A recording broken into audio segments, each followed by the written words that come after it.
Ago erokamano ni Nyasaye okinyi machielo kendo ma Nyasaye ochako loso mondo an achak ayudre e Lolwe TV gokinyi ma kawuono, kendo kawasomo kendo wapuonjre kuom wach Nyasaye mondiki e Muma.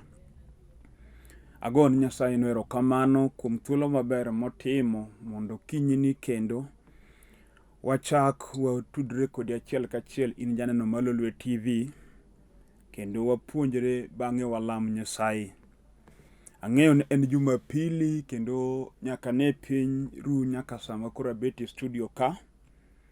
Wach Nyasaye osepuonj ka kale TV ka kod jotich Nyasaye mopogore opogore, kendo wasewinjo weche magwedho chunywa kendo makonyowa e weche manade ma wakale.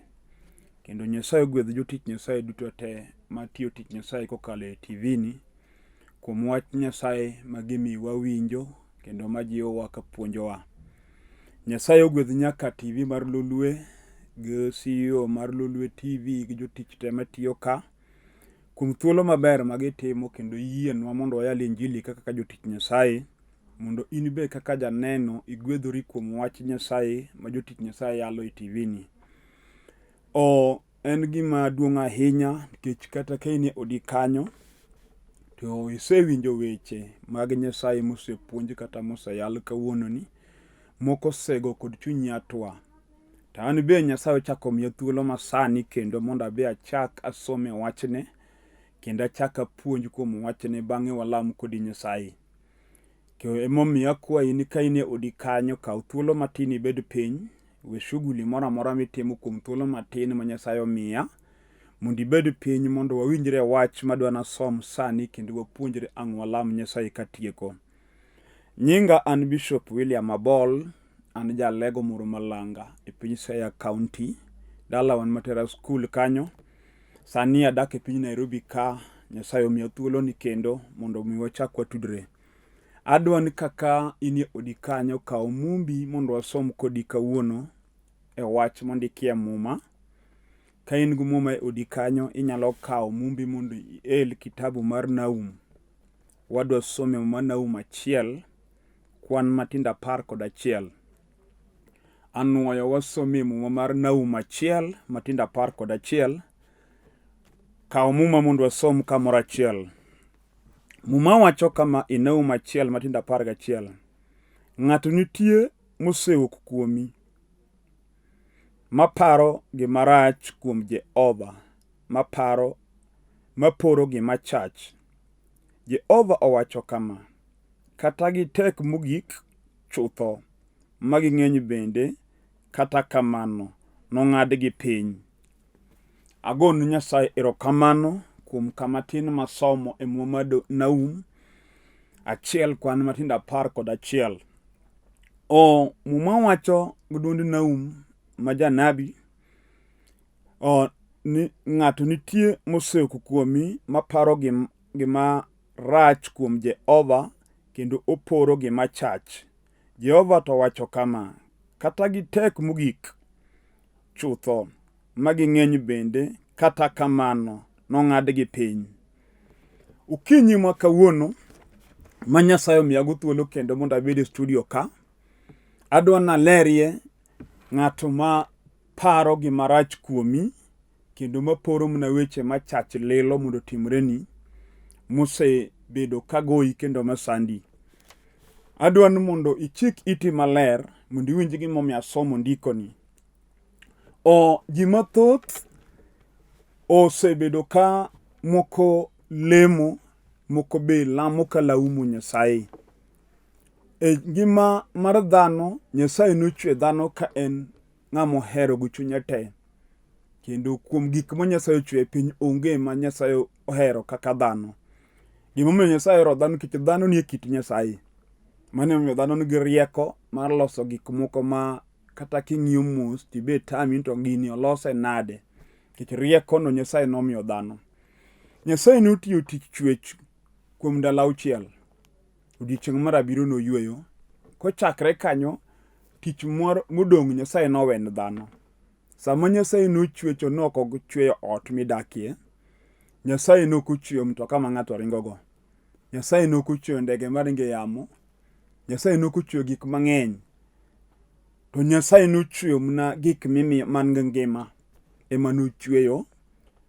Piny nochweyo moketo kite gi gik makamago, lakini ka koro duogo chwech mar gik ma ineno, nochweyo gik momiyo ngima kaka yien, lee, rech, gik makamago.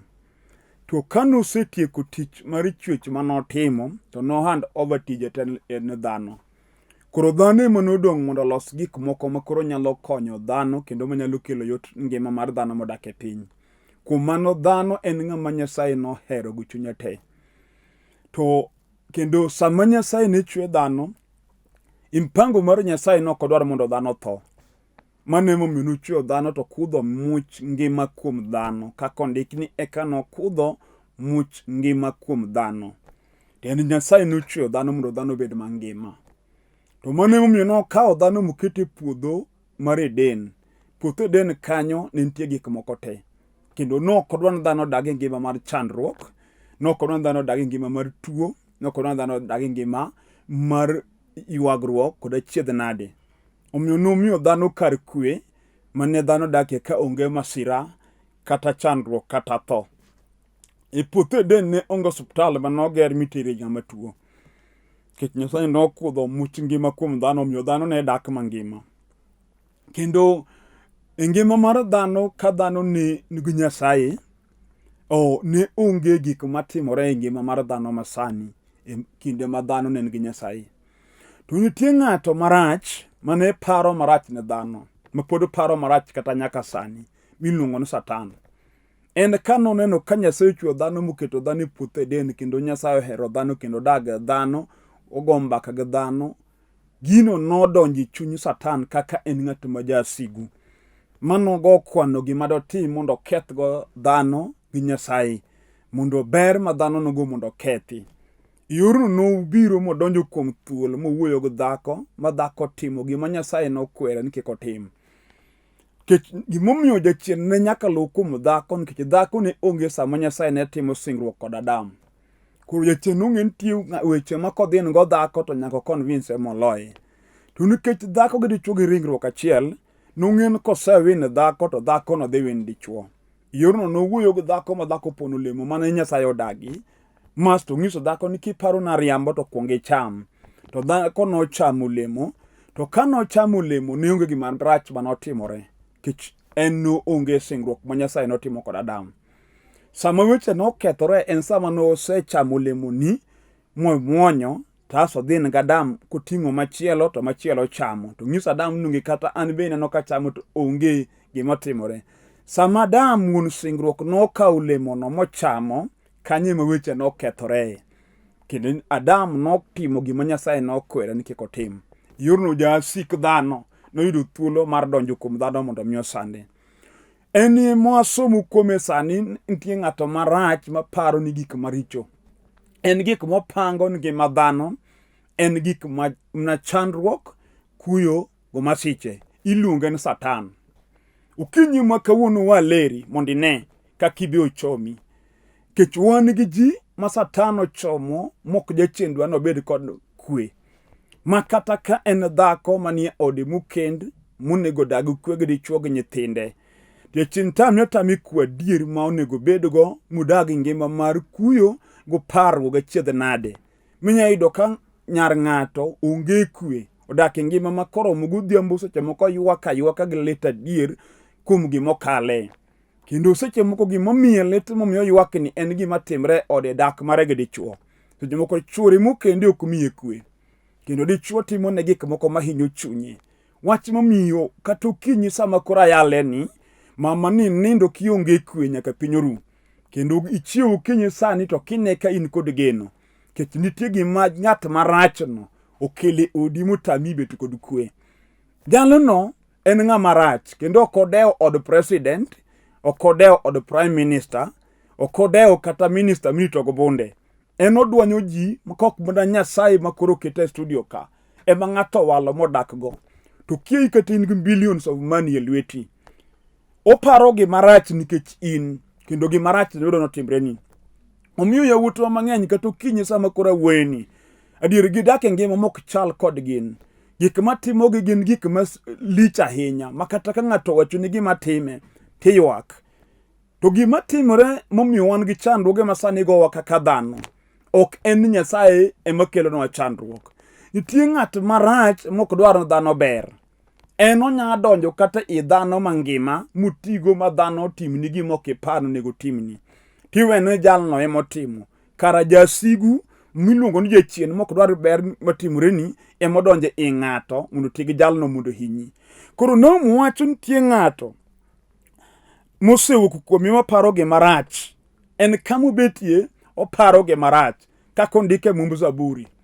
Ni ng'ama rach ong'iyo ng'ama tere kodwaro yo madonegego. Satan tije en plan gima kotimo to nego dhano. To onyalo biro gino ko sugar coat emonen gimo maber. Makata kitimo tibetimo ki en gi chir neno mano right mari. Kata kamano. En mna sila muchiko ni mondi so ing'uti ka winya maso ng'ute obadho to gikone nonegi. Kech kata mna richo makoro jachien okete ji makiyalo wach Nyasaye to ji neno wach Nyasaye kaka fuoni. Ma jomoko walo richo kae gima ber. Ng'eni tie ng'ato mukwenen kanisa dako dhi. Bi dako lim. En oneno no miel ra mag piny gi timbe moko no kare muwinjre kode. Gima jachien oketeno kobedo piny mos kogo picha jok man wuotho gino kata mosega timo gik makoro jachien okete mondo otimgi to dhiro ka en gima tieko ji. Kich for example, jachien nyalo kawo kata richo mar chode to pidho kuom ng'ato. To umo wang'i mamane gimineno ber mondo mi tim. To ko eliniye mondo inen to chode osenego jadi dalau. Mamoko tho gokimi mowe nyithindo makiye kadong' ka ng'ama piedhgi onge. Ka gimonego gi ok en gimodho kimi pi. En adier modong' duko kata nitie moko manyalo yudo ng'ato accidentally. Kech ng'ato nyalo kata bedo no accident oyudo gi maremb ng'ama obedo affected riwrego mare ama gik makamago nyalo timore. Lakini nitie joko magini make gimobendo ng'eni matobadho jachien ochikone. Gikonen kaka jodalau jachien onego kaka ibende dhi thothono. To sama gino maki to kiwuoyo kodi to chal ka gimitami timo right mari. Kendo inyalo nyetho miyanye ji. Kendo inyalo wacho gimoro amora nikech gimiwuoyo kodi no. Ineno ni en haki mari mondo mi itime. Ok wadagi. Nyalo bedo haki ni nikech seche moko in gi pesa ni moro e lweti mineno ni gicham gora. To negi penjri e chunyi ma iye. To raha ma kori neno no osetero ji adiel kineno. To dalau osetimi ang'o? To in ngimani otimo ni ang'o? Kech maer mipango mar ng'at marach miluongo ni Satan maparo gima rach nikech in. Odwaro mondo tieki mondo kari odong' ka onge geno. To mwacho ni oparo gima rach kendo oporo gima chach. To gima mora ni Nyasaye owuoyo ni kata gi tek mogik kata gibed jochiende masiko wijie ura minyayudo ka dala moro jok mosomo monego bed jomigene mar uru ni moran. To jok moko somo emodong' ji minyalo or e kor gweng'. Kech nitie dala makidonje to ji nie atie. Lakini gima jachien otime dalano ni jachien otamre ni ong'ama ting'o yo bed dhano. En dala makiyudo wuod ng'ato kodhi kapango to en ng'ama dhi dwaro tij kwath mondike michule 3,000 e kor gweng'. To ka en nyako to wuok odhi ndiko maid to en maid michule 5,000 mano e joma dhi kapango. Odagi ni gima ber ok bed dala. Mano gima jachien osike wiji. To muma wacho go duonde Nyasaye ni kata gi ng'eny mane gisando kwaru to gisando unu tibe gisandi. To kawuono ka Yesu kete studio ka muma wacho ni biro ng'ado gi piny gi te. Kech oseparo gima rach ni miere ng'atno. Momiyo miere manyo wi nyithindo bithie. Ma nyithindo nyorie ki klas monego beni sani tayalie. Miere godong' ka udi manoger ma jonego dagie. Paka ga nyenya modake igi. Ka ng'at maparo marach ni miero nego jok monego konyo dala. Madalo dong' ka gimok nonyuolie ji. Seche moko nyalo wuoyo kamano jaduong' tibeti dala ni neno. Kaka jachien otero nyithindi ma onego imayiki. Ka iniyiko di dong' ke ngima. To Nyasaye mokete studio ka wuoyo gokinyi makawuono ni kata gi ng'eny kata obed grup mar jochiende mogo bura ni dala ni nyithindi kod ngimani. To kawuono kiwinjo wach Nyasaye miyie chunyi ma iye mondo Nyasaye okonyi to ang' nong'adgi oko. Kata gin yembe ma jotuk mateko chomo ji. Kech wan gi nyiri mo yembe oluwo.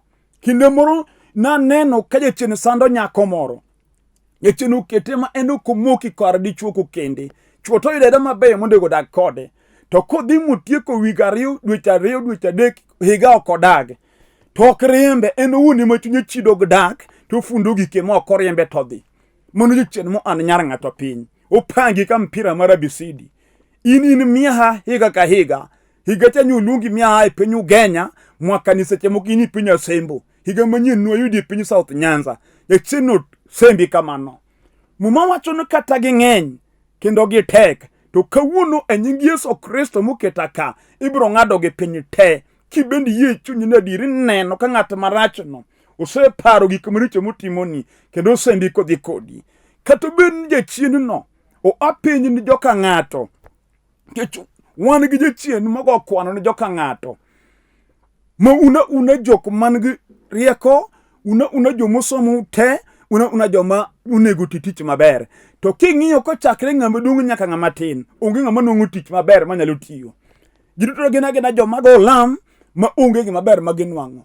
Wan gi ji ma kata king'iye te en gi certificate morome tiyo tich maber to nikech ng'at marach ochung' mbele ne miyo ok onyal yudo tich moti. Kendo adier modong' do gin jomosiko ni Kenya tich onge. Kich seche moko ni graduate 10 years back up to now pok inonga kamitiye. To kidwang' en gino kena en Kenya tich onge. Nitie joma ne ungo e college mamoko be ni yombo kati grade. To gin gitiyo ga mamoko sani ngo kod gache gi ogero gik gidhi mbele. Inie matich onge ni e Kenya. Unigi piny nang'o matimi? Nitie jal moparo marach kendo moporo gima chach ni in. Ukiti ini wuotho to kiyudi. Odino yore ni te ma onge gimeluo michope gikone. To kawuono Yesu Kristo wuod Nyasaye wuoyo kod duol mo ai polo kendo en order from above. Jochiende winjuru sani. Kata ging'eny magitek ne gigoni bura mane gidagi to kawuono e nying Yesu Kristo ibiro ng'ado gi oko mondo ichaki amalo mondo ne lwet Nyasaye maratego. Nyasaye ma kowuoyo to gik moko te winjo duonde. Kinde moro wuoyo kanamo gingore nyimo ganda ne namo gingondo jo Nyasaye mondo wasik gi otiek gi mo osigo sudo machiegni gi jo Nyasaye kendo ne gineno ni wang' itwa joko gi to Nyasaye ma Nyasach muma muketa kama wuoyo kuome no wuoyo gi nam kokalo kuom luth ma Musa odamra ting'e lwete. Nam nolokre barabara ma pudhe wuothe ka ng'ado nam. Chieng'no nyaka jodongo muti no ng'ado nam moko idho yie kech Nyasaye wuoyo. Kata bed gimogonu ageng'a udino ni yawuoyi udino ni nyiri okdhi tedo yawuoyi ok kendi ena chal to rom yiywago yok achiel kamar punda. Nitie duol molo gino iluongo duondi Nyasachwa biro wuoyo sani gokinyi jochiende go biro wuok mbele ni mondo Nyasaye oyud duong' i dala ni kanyo kati odi kanyo. Usepna kati bed ng'ama dichuo ma Satan oketi ini kendo tikendo mana mono ma jokisran onge happy rachi yor kendo adier mibendi ng'eyo kikendo dhako monego dak kodi to lokre jawasiki. Wan gi chuma dhako ka dhako sekendo kata mon adek to mokendo giro lweny te madwaro nege go pala e ot. Kendo kata kikendo dhako to chako dago mor bang' ndalo matin dhako lokre gimoro nono mipoko lokre kod udwa negi kata go pala moko bende reso mino hospital ka dhako mokendo machiege omiyo sumu mondo nege. Ken happy rachi yor kend maseche moko chunyi nyose tho mi wacho ni an wach kenda werago wa nyisi niya jachiend no mudagi no Kenya yudo dhako modak kodi kweno eni maje overwuoyo kawuono niya ibiro ng'ade oko kata guro iwe mochuo iwe kanyang' mochuo iwe kuoyo Nyasaye biro pudhe magole oko kata no dagi. Wan gi ji mang'eny majal maparo gi marachni odagi nyaka yuto mari kendo itiyo to pesni kwamo kamitiye muk chuli kibandho tichalo jasigu kata jakuo modhi mecho kanyo ng'ama dewi onge. Wan gi ji makata sani kayalo tibete odi kanyo kibete piny kalami chako go kwano pesni man oko magin gope mibandho oromi nyiewo gima nyalo konyi kata kamano ok chuli kamoro moro mitiye pesi dong kanyo kokwamo geno onge ke jasigo dagi. Mano gima timi osiepana makata in engineer kata in contractor ing'e maber kaka kambe mang'eny kwamo kod pesa ni jasigo mako jomoki chula in mari ok chuli kata jok moko kobiro timo tijegi to gin chek mar giwuka in magi okwamo. Kawuono winj Nyasaye wacho ni kata jochiende go tek mugik magi ng'eny kabisa lwenyi kawuono chomo gi ter Nyasaye biro goli alwetgi mondo chak oduok ni geno, mondo chak ni hono. Gima dwarore kuom ng'ato ni ng'ato fweny Nyasaye miyalo Yesu Kristo mod Nyasaye, mondo iyie kuom Yesu mondo ibed ng'ama war. Ji mang'eny oyie dhi e kanisa to gidok richo, ok gidwar yie mondo wargi. Tiwinjo Nyasaye nojwang'o Adam nikech Adam notimo richo. Kama richo nitie Nyasaye ok bedie. To onge ng'ama ok jaricho e piny ka ji te nonyuol richo, ji te osetimo richo. Lakini Nyasaye nokelo solution mu oro Yesu Kristo ma wuode. Kaka ondikie Muma ni kuom mano Nyasaye nohero piny. Piny ma Nyasaye nohero ok gin yien motwi e bungu, ok gin le manie thim, ok gin dhiang' mipidho e dalani. In piny ma Nyasaye nohero. Omiyo nochiwo ni Yesu Kristo ma wuode, mondo kiyie kuom Yesu Kristo kaka jawar e ngimani to kik ilal, ibed kod ngima mosiko manyaka chieng'. To ji odagi kaka Yesu wacho mar Johana, ler osebiro e piny to ji ohero mudho moloyo ler. Adier modong' duk, dhano ohero mudho, ler ok gidwar. Kama gik moko ma mayiengla timore yudo ka dhano ohero kanyo kendo dhano pong'o kanyo. To kami piale wach Nyasaye mapudho richo e chuny ng'ato, ji kwano gino ka jawasikgi. Kendo yudo ka ji dagi ogiyie. Omera kata sani koyaw miel, kore dwa mielo tumbe mag piny, timo gik mochido, kama ka ji dhiye to ji dhiye korwakre rwakruok magalagala. Titime timbe mok nyal meny. Kanyo yudo ka yawuoyo pango online nyaka joma dongo ma wigi otimo lwar. Nyaka jok miluongo ni waheshimiwa, ma ji oluoro migono saruti, yudo kan kanyo gitimo timbe mokonjre gi dhano. To lakini kama idware adiera mokore dwa ni mondo ji wuothie gi ler, kanyo to gineno kaka mabor kodgi. Omiyo kata ruodhiwa mag piny Kenjwa ka, nitie mathoth ma mondo iyude nodhi e chach, nobet e chach mowinjo wach Nyasaye molemo kodwaro Nyasaye onge. To dhiye ba, idhi yudo gipong'o kanyo gache matendegi dongo paki dhood ba. Pes ma gitiyo kanyo dongo dongo. Lakini kanisa to ne ging'ado go guok. Kodhi to dhi kuonde nodhi dwaro mana kura. Sani koro campaign dhi chakore. Kanisa dwa pong' gi josiasa. Obiro mondo odwar kura, to kosenwang'o ok ni chak inene kanisa nyaka chieng' kendo campaign machielo. Onego ng'isgi adiera, Nyasaye od kanisa ok en kama itime shopping. Onego ging'e ni Nyasaye dwarogi. Kech onge jatelo mabet e telo ka Nyasaye ok osire. To gima duong' kuomgi ni gin jok matigo gi ji. Agonu Nyasaye erokamano. Ta wach Nyasaye ema nyalo konyo ng'ato. Gimomiyo pinyruodh Daudi osiko nyaka sani. Daudi noluoro Nyasaye. Makata ka richo nonwang'e to nodok ir Nyasaye kofwenyo richone, moywag ni Nyasaye gi chunye te mondo Ruoth owene. To wan tinende wadak e generation ma ji ok dwar ye Nyasaye, dhano dwaro gik piny. To kinyi ma kawuono Nyasaye oketa ka mondo awuo kodi. Gimokelonwa pek, mokelo chandruok ni in osiepna, momiyo kata sani yuaga ng'e, en nikech pok ifwenyo Nyasaye warruok mondo ores ngimani. Muma wacho niya, ng'ato nitie mosewuok kuomi maparo gima rach. En kimobeti oparo ni mna gima rach. Ng'ano ok nyalo buodhe kok Yesu emobuodho obuodhi alwete. Ok nyalo loye kok Yesu emochung' mondo kedni kode. Ok nyalo kalo kok Yesu emoyawo ni badho mochiko ni. Ochiko ni nyiwo badho sani. Omiyo nyiri mang'eny sani orwaki chode mako iye to golo, mako to golo. Kendo tamo nyiri dak kod chuo. Matinde giwacho ni kendi tindo ok ti. Odong' ne en kanyo. Otimo timene kaka en modwaro. Piny obaro gi ji. Kech gidagi Nyasaye. Ng'at marach ni obaro gi ji sani. To kinyi ma kawuono wanyalo dok iri Nyasaye moketa ka. Mondo wachak wadogi nyime gi chunywa ma iye. Kwa dware mondo kechwa. Mondo timnwa ng'wono. Muma wacho nitie ng'ato marach mosewuok maparo gima rach kuomi. Kendo poro gima chach. To Jehova wacho kama. Kata ging'eny kabisa, gibiro grup mar joma ng'eny koganda mar jo Midian mane amalo ni jo Israel ka gibiro ka gimakre nyaka gi yowuok chieng'. Gibiro kedo gi jo Nyasaye. To kawuono Yesu Kristo biro ng'ado gi oko. Kata ne gichomi mna gi midekre gi tuoche. Gichomo ngimani kod tho. Kata gitami in onge maber matimoreni. Kata giketi ni tiyo to kiyudo pesa. To pesa ema gilaro kodi ma gima pesa konyigo onge. Pesa tiyudo lakini pesa kea. Kata obedo chien mukete ni kata ohala ema kichako maber monego konyi makony nyithindi. To kelo kisran mohala nogore piny. Mano ng'ama ochung' mok dwar nigi maber. Osegoyi ga ming'a. Kawuono wadwa lemo kodi gokinyi sama anie kani.